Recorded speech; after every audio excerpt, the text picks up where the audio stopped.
பேச்சாளன் கோவை முகுந்தனுடைய அன்பான வணக்கங்கள். இன்னைக்கு கொஞ்சம் வித்தியாசமான பதிவு பார்ப்போங்க. என்ன அப்படின்னா, ஒரு காஞ்சனாவின் நிழல் என்று ஒரு நாவலை பற்றியதாங்க திறனாய்வை இன்னைக்கு பார்ப்போம்.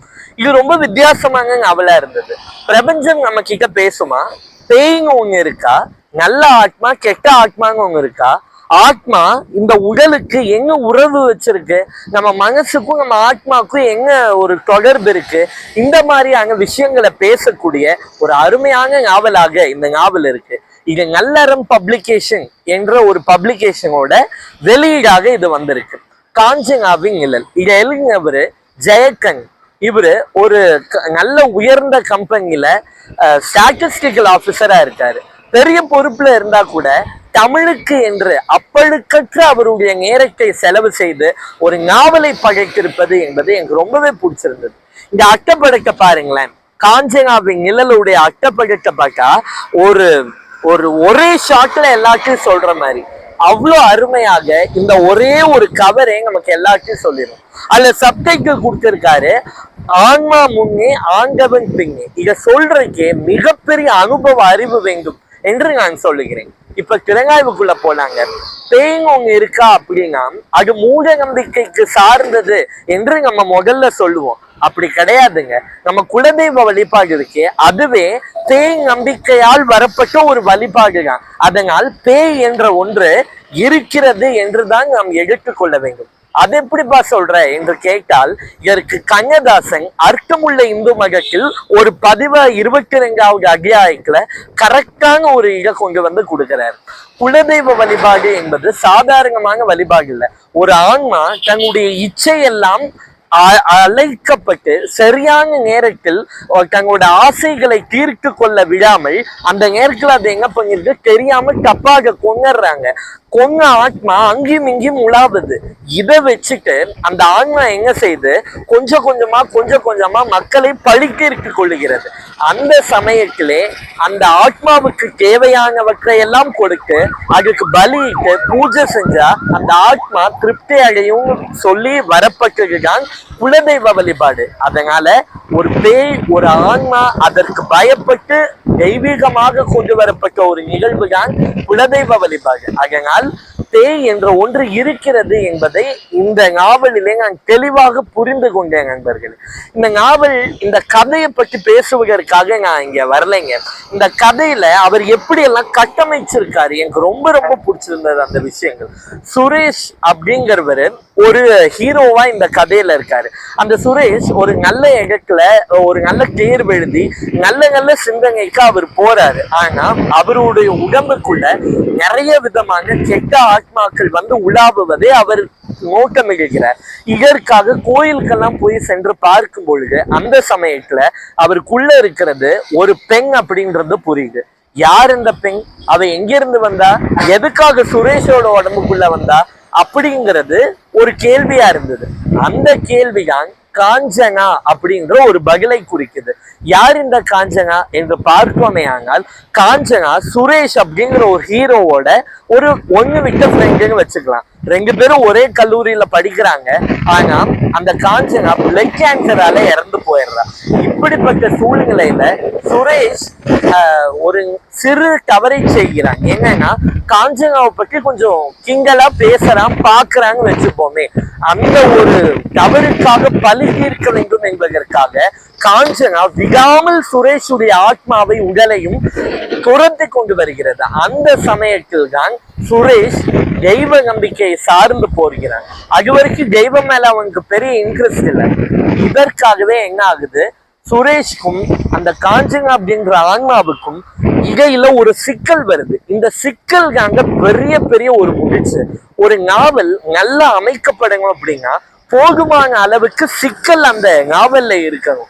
இவர் இதுல என்ன பண்ணியிருக்காரு, காஞ்சனா சுரேஷ் மேல ஏன் வந்தது அப்படிங்கிறது ஒரு சிக்கலா வச்சிருக்காரு. 2வது சிக்கல், பேய் ஓட்டிட்டாங்க கொஞ்ச நாளுக்கு அப்புறம். பேய் ஓட்டுனதுக்கு அப்புறமா கூட ஏதோ ஒரு சில காரணங்களினால் திரும்பவும் அவருக்கு உடம்பு சரியில்லாம போய் அவருடைய உடம்புக்குள்ள ஒரு ஆத்மா இருக்கு அப்படின்றது தெரிய வருது. அப்போ வந்திருக்கிறது தெய்வமா இல்ல அந்த காஞ்சனாவா அப்படின்ற ஒரு சந்தேகம் திருப்பவும் எழுப்பப்படுது. இப்ப இந்த சூழ்நிலையில அவர் இனி ஒரு தெய்வத்தை அணுகிறாரு. இந்த மாதிரியா தொடர்ச்சியான சிக்கல்களை வைத்து கட்டமைப்பதாலே இந்த நாவல் மிகச் சிறப்பானதாக ஒன்றாக இருக்கிறது.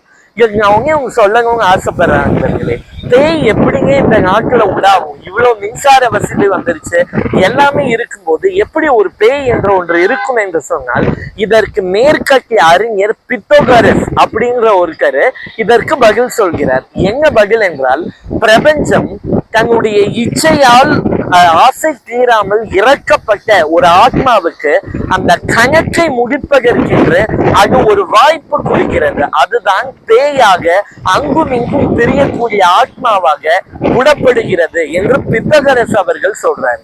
அந்த வகையிலே பார்த்தோமானால் இந்த பிரபஞ்சம் காஞ்சனா என்ற ஒரு நல்ல ஆத்மா, பரிசுத்தமான ஆத்மா தன்னுடைய இச்சைகளை பூர்த்தி செய்வதற்காக அதற்கு ஒரு வாய்ப்பு கொடுத்து இந்த பிரபஞ்சம் அனுப்பி இருக்கிறது.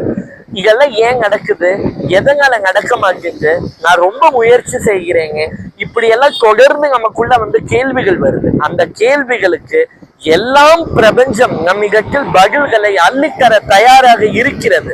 ஆனால் நம்முடைய உடல் சொல்வது வேறு, நம்முடைய மனம் சொல்வது வேறு, நம்முடைய ஆன்மா சொல்வது வேறு.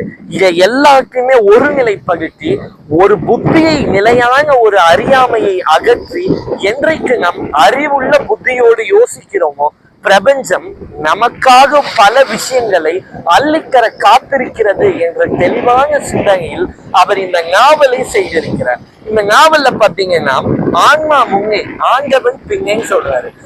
ஆன்மாவை படிச்சதே ஆண்டவன் தான், அது எப்படி ஆண்டவன் பின்னே இருக்க முடியும் என்ற கேள்வி வரும் அல்லவா? இதற்கு பட்டினக்கார அருமையான பதில் சொல்றாரு. நான் சொல்ற விஷயங்கள் எல்லாமே உங்களுக்கு ஒவ்வாமையா இருக்கலாம், ஆனா இவர் அனுபவத்தினாலேயே இத்தனை விஷயங்கள் படித்திருப்பது என்பது எங்களுக்கு ஆச்சரியமா இருக்கு. நான் படிச்சு நிறைய விஷயம் தெரிஞ்சுக்கிறேன், ஆனா இவர் அனுபவத்தின் ரீதியாகவே நிறைய விஷயங்கள் நமக்காக சொல்லி இருக்கிறார். இந்த பிலாசபி பட்டினக்கார் முதற்கொண்டு விவேகானந்தர் வரை இதை சொல்லி இருக்கிறார்கள். ஆன்மா என்ற ஒன்று பரம்பொருளில் இருந்து நமக்கு வரப்பட்டது. அந்த பரம்பொருளில் இருந்து வரப்பட்ட இந்த மனித ஆன்மா என்பது அங்கும் இங்கும் உலாவிக் கொண்டிருக்கும் பொழுது சரியான குடும்பத்திலே சரியான உடல்நிலையை கொண்டு யார் ஒருவர் அந்த மனப்பாங்கோடு இருக்கிறார்களோ அவர்களுடைய குடும்பத்தில் சென்று பிறக்கிறது. அந்த குடும்பத்துல போய் பிறந்ததுக்கு அப்புறமா அந்த ஆன்மா மனம் வேறு என்பதை புரிந்து கொள்கிறது. மனசு என்னைக்குமே நம்மளோட ஆன்மா சொல்றத கேட்காது. என்னைக்கு நம்முடைய மனம் நம்முடைய புத்திக்கு உட்பட்டு ஆன்மா சொல்கிற வகை நடக்கிறதோ அன்றைக்குத்தான் இந்த பிரபஞ்சம் நமக்கு பல விஷயங்களை அள்ளித்தரக்கூடிய ஒரு பெரிய பரிசு பொருளாக இருக்கும். அந்த வகையிலே நம்முடைய புத்தியை கூர்மையாக்க வேண்டும், நம்முடைய சிந்தையை தெளிவாக்க வேண்டும், நம்முடைய ஆன்மாவை பற்றி புரிஞ்சுக்கணும். நம்முடைய ஆன்மாவுக்கும் பிரபஞ்சத்துக்கும் இருக்கக்கூடிய ஒரு நிகழ்வை பற்றி புரிந்து கொள்ள வேண்டும் என்றால் இந்த புத்தகம் நமக்குள்ளேயே இருக்கக்கூடிய பல விஷயங்களை நமக்கு தெளிவுபடுத்துகிற ஒரு கண்ணாடியா இந்த புத்தகம் இருக்கும். எதனால் இந்த ஜெயக்கண்ணன் எழுதுங்க புத்தகத்தை படிக்கணும் அப்படின்னு கேட்டீங்கன்னா, யார் ஒருவர் எல்லாவித சிந்தனைகளுக்கும் அங்கேயும் இங்கேயும் அலப்பட்டு கொண்டு இருக்கக்கூடிய மனதை வைத்திருக்கிறார்களோ, ஒரு நிமிஷம் இல்லைங்க, இதுதாங்க வாழ்க்கை, இதுதாங்க ஆன்மா, இதுதான் நமக்கும் பிரபஞ்சத்துக்குமாங்க தொடர்பு என்று யார் ஒருத்தர் சிந்திக்கிறாங்களோ அவங்களுக்கு இந்த புக்கு மிகச்சிறந்த ஒரு புத்தகமாக இருக்கும். இந்த புத்தகத்துல எனக்கு ரொம்ப பிடிச்சது என்னன்னா, முதல் இவரோட அட்டைப்படம், சரியான ஒரு அட்டைப்படம். அங்கேயும் இவர் எங்க பண்ணிருக்காரு, ஒரு அத்தியாயம் கட்டமைக்கப்பட்டு அந்த அத்தியாயத்துக்கு முன்னாடி இந்த அத்தியாயத்துக்குள்ள இதுதான் இருக்க போகுதுன்னு சொல்லிட்டு அத்தியாயத்துடைய முடிவிலே இதுதான் இதோடைய மாரல், இதுதான் இதோடைய சாரம் என்று சொல்லக்கூடிய அளவுக்கு மிக அருமையாக அங்க சில மிளகாப்பொடி தூவுங்க மாதிரி சில டாப்பிங்ஸ் கொடுத்திருக்காரு. எங்க அது ரொம்பவே பிடிச்சிருந்தது. இவருடைய இந்த புத்தகத்தை படிக்கும் போது பட்டினத்தார், விவேகானந்தர், புரட்சிகர சிந்தனை வாய்ந்த அரவிந்த கோஷ் மற்றும் பாரதியாருடைய ஞானப்பாடலுடைய சாரம், இது எல்லாமே எனக்கு இந்த சிந்தனையிலே உரைக்கப்பட்டது. இதெல்லாம் அவர் டைரக்டா சொல்லல. ஆனா அங்கேயும் இங்கேயும் இவர் சொல்லக்கூடிய விஷயங்களை வைத்து நான் இதை புரிந்து கொண்டேன் என்றால் இப்படிப்பட்ட ஒரு அருமையான நூலை நீங்களும் படித்தாக வேண்டும் என்று கேட்டுக்கொள்கிறேன். இப்படிக்கு பேச்சாளர் கோவை முகுந்தன். இப்படிப்பட்ட ஒரு நாவலை உங்களுக்கு திறனாய்வு செய்ய வேண்டும் என்று இருந்தால் நிச்சயமாக என்னை அணுகலாம். இப்படிக்கு பேச்சாளன் கோவை முகுந்தனுடைய அன்பான நன்றிகள்.